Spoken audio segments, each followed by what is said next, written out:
నమస్తే.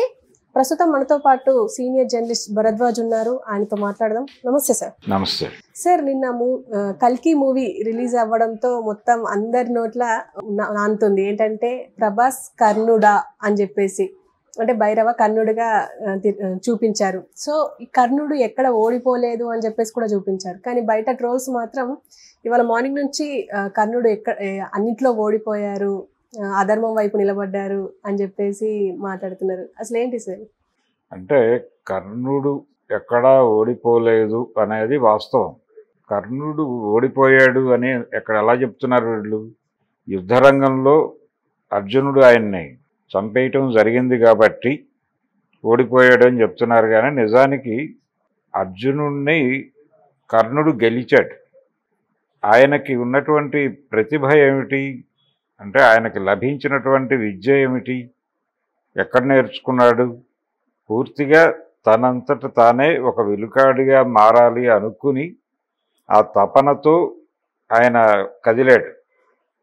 అలాగే ఆయన విద్య నేర్చుకోవడానికి ప్రయత్నం చేసిన ప్రతిసారి ఆయన సూతపుత్రుడు అనే ఉద్దేశంతో పక్కకి గెంటేశారు. ఆయన పరశురాముడి దగ్గర ఈ అస్త్ర విద్య నేర్చుకోవడం కోసం చేరతాడు. చేరినప్పుడు ఆయనకి తన కులం గురించి చెప్పకుండా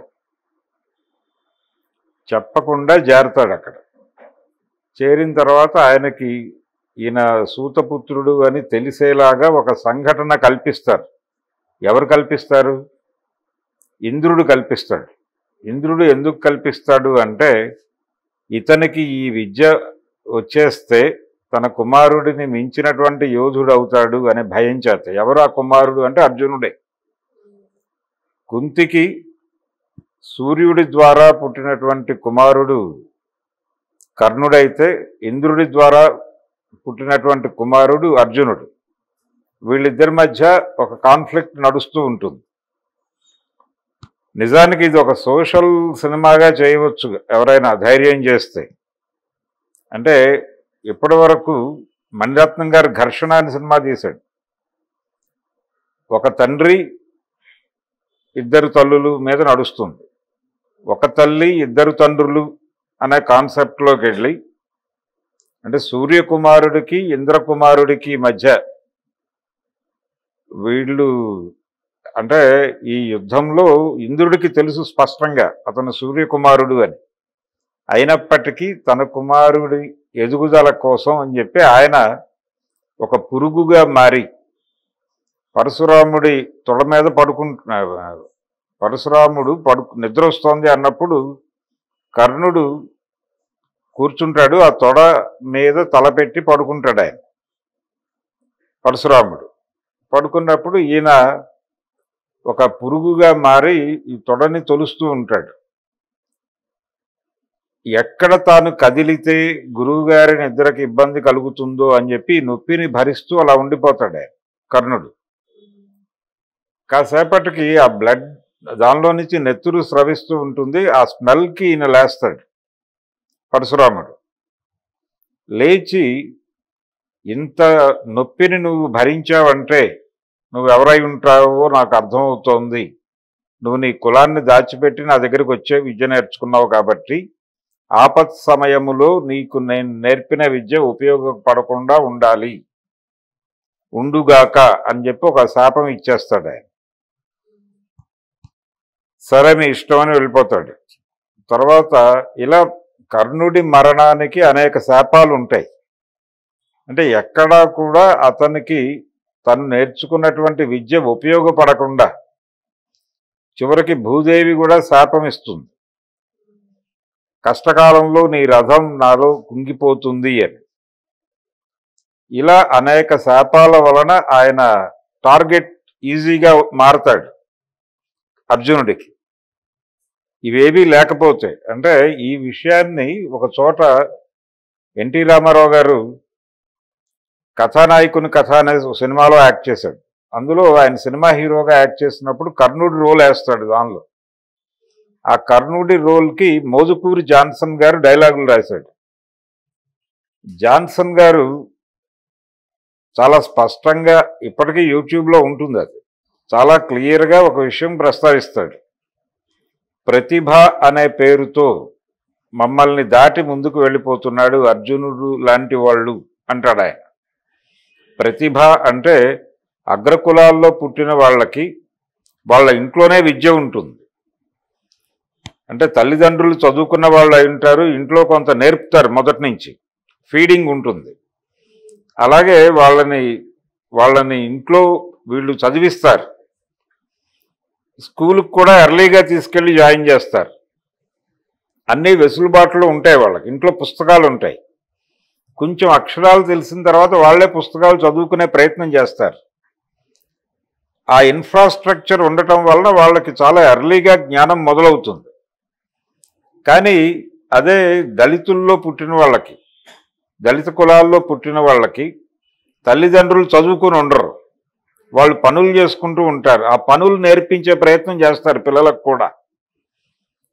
ఎందుకంటే ఇంతకు మించిన జీవితం ఉంటుంది అని అనుకోరు వాళ్ళు. అనుకోకుండా వాళ్ళని అలా కండిషనలైజ్ చేసి ఉంచటమే వర్ణ వ్యవస్థ గొప్పతనం. మీరు ఈ కులంలో పుట్టారు కాబట్టి ఈ వృత్తి చేసుకుంటూ బతకటమే మీ జీవితం అని వర్ణాశ్రమ ధర్మం చెప్పింది కాబట్టి వాళ్ళు ఆ పని చేసుకుంటూ పిల్లలకు కూడా అదే నేర్పించే ప్రయత్నం చేస్తారు.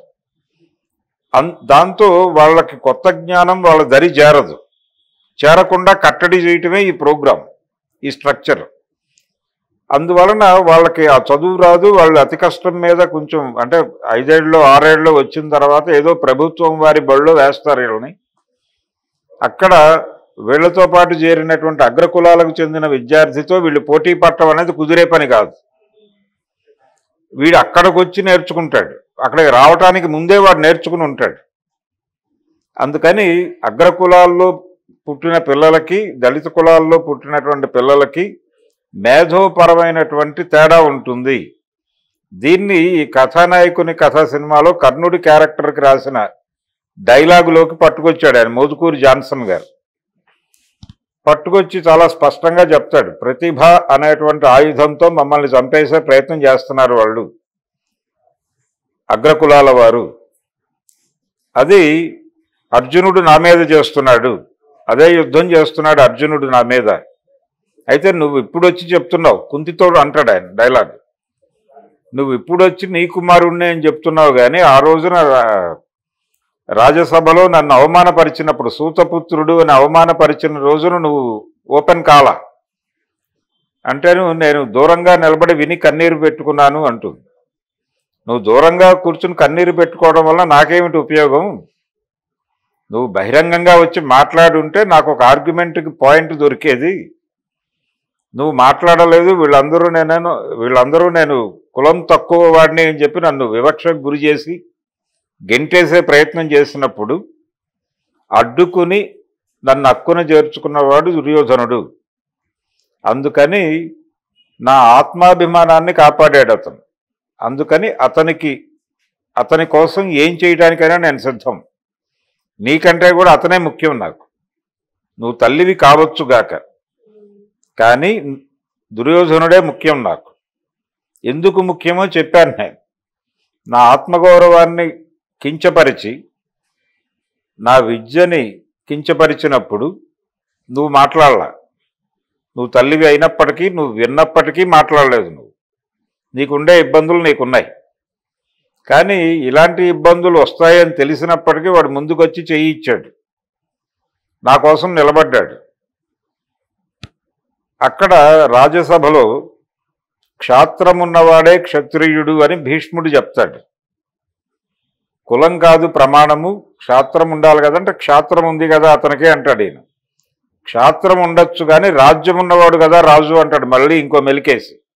క్షాత్రం ఉన్నవారెల్లరూ క్షత్రియులే, అందున రాజ్యమున్నవాడే రాజు అంటాడు ఆయన. అన్నప్పుడు దుర్యోధనుడు పంతానికి వెళ్ళి ఇమ్మీడియట్గా అంగరాజ్యానికి ఇతన్ని రాజుగా అక్కడికక్కడ పట్టాభిషేకం జరిపేస్తాడు. ఇంత చేశాడు నా కోసం దుర్యోధనుడు, కాబట్టి అతని కోసం పోరాటం చేస్తాను నేను. అతను ఎందుకు నన్ను అంతగా హక్కును చేర్చుకున్నాడు అంటే అతనికి కూడా ఒక హిడెన్ ప్రోగ్రామ్ ఉంది. యుద్ధం అంటూ జరిగితే, కౌరవ పాండవ యుద్ధం అంటూ జరిగితే అర్జునుడిని నిర్జించటం అనేది కష్టం. ఆ స్థాయి యోధులు ఎవరున్నారు మన దగ్గర? ఒకవేళ భీష్ముడు ఎదిరించి నిలబడగలడు, ద్రోణాచార్యుడు ఎదిరించి నిలబడగలడు, ఎందుకంటే వాళ్ళిద్దరూ అర్జునుడికి గురువులు కాబట్టి. కృపాచార్యుడు కూడా నిలబడగలడు, అశ్వత్థామ కూడా నిలబడగలడు. వీళ్ళందరూ నా దగ్గర ఉన్నారు. కానీ వీళ్ళలో ఇంటర్నల్గా ఎక్కడో అర్జునుడి మీద ప్రేమ ఉంది. అర్జునుడి మీద ప్రేమ లేకుండా విషయాన్ని విషయంగా అర్థం చేసుకుని మన తరఫున యుద్ధం చేసేవాడు ఒకడు కావాలి. అలాంటి పొజిషన్లోకి నేను ఫిట్ అండ్ అవుతాను అని చెప్పి ఆయన నన్ను చూడగానే గుర్తించాడు.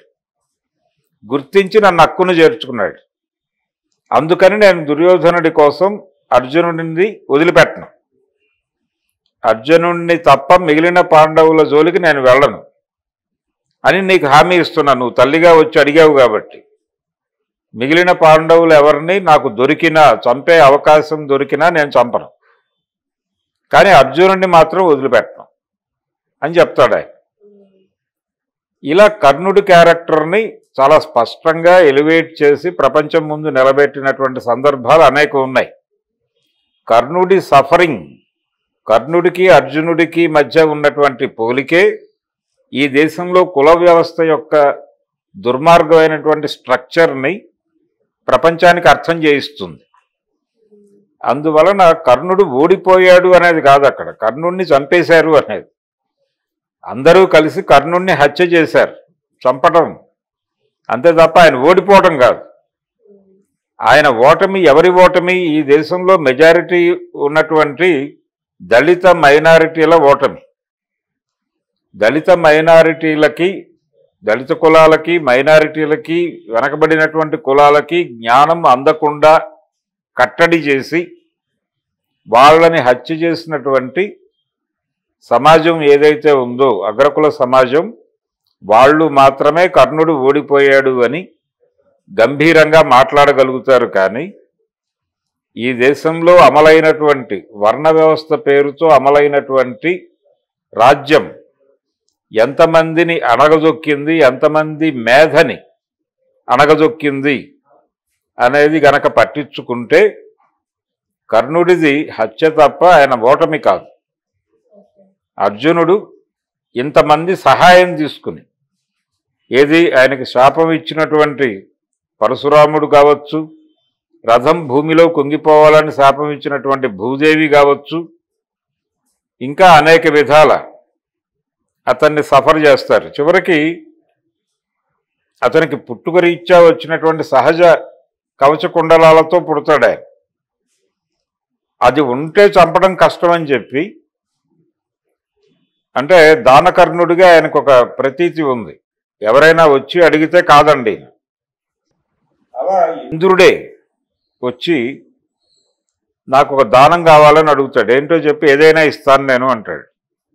అంటే నీ కవచ కుండలాలు నాకు దానం కావాలి అని అడుగుతాడు. ఈయనేమో ఆలోచించడు, ఇచ్చేస్తాడు. అలా ఆయన్ని నిరాయుధుడిగా మార్చి, ఆయన్ని ఎటువంటి రక్షణ లేనివాడిగా మార్చి, ఎటువంటి అస్త్రాలు ఆయనకు పని చేయకుండా చేసి, ఆయన రథం కూడా కుంగిపోయేలా చేసి, అర్జునుడికి చాలా ఈజీ టార్గెట్గా మార్చి అర్జునుడితో కర్ణుడిని హత్య చేయించటం అనేటువంటి కార్యక్రమం మనకు మహాభారతం చదివితే అర్థమవుతుంది. అందువలన కర్ణుడి క్యారెక్టర్లో ప్రభాస్ని చూపించారు కల్కి అనే సినిమాలో. నిజానికి దళితుల్లో ఉండేటువంటి ఒక, అంటే చాలా సందర్భాల్లో కొంచెం ఆశ్చర్యం కలిగించే విషయం ఏంటంటే, గ్రామాల్లో మేడల మీద ఎర్ర పతాకాలు ఎగురుతూ ఉంటాయి.